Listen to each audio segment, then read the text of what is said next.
படிக்கிறேன். ஊராட்சி ஒன்றிய தொடக்கப்பள்ளி ஐயம்பாளையம். அனைவருக்கும் என் முதல் கண் வணக்கத்தை தெரிவித்துக் கொள்கிறேன். எனது உரையை தொடங்குகிறேன்.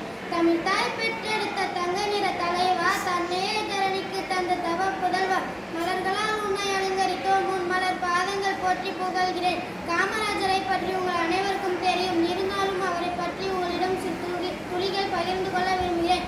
நாட்டையே தன் குடும்பமாக நினைத்து அருளும் பகலும் அயராது பாடுபட்டவர் நம் காமராஜர் அவர்கள். காமராஜர் படிக்காத மேதை இல்லை, ஏழை குழந்தைகளை படிக்க வைத்த மேதை.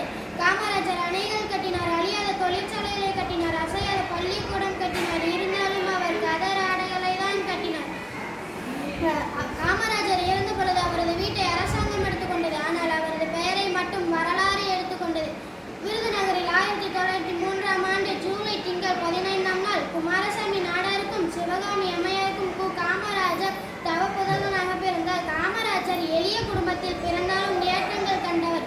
6ஆம் வகுப்பிலேயே தன் தந்தையை இழந்தார். வறுமை காரணமாக தன் படிப்பை நிறுத்திவிட்டு வேலைக்கு சேர்ந்தார். வேலைக்கு சேர்ந்து பல நாளிதழ்களை படித்தும் பல தலைவர்களின் சொற்பொழிவை கேட்டும் வளர்ந்தார். காமராஜர் உள்ளத்தில் ஆட்சி பற்றி இமயம் போல் வளர்ந்து வந்தது. இந்நிலையில் மக்களுடன் தொடர்புடைய காமராஜர் தன் வீட்டை மறந்தார், நாட்டையே நினைத்தார்.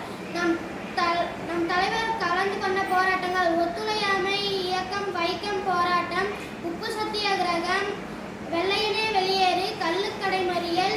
அவர் வகித்த பதவிகள்: தமிழ்நாடு காங்கிரஸ் கட்சி தலைவர், அகில இந்திய காங்கிரஸ் கட்சி தலைவர், விருதுநகர் சபை தலைவர், தமிழ்நாடு முதலமைச்சர். அவர் வாங்கிய சிறப்பு விருதுகள்: தாமிரபாத்திர விருது, பாரத ரத்னா விருது.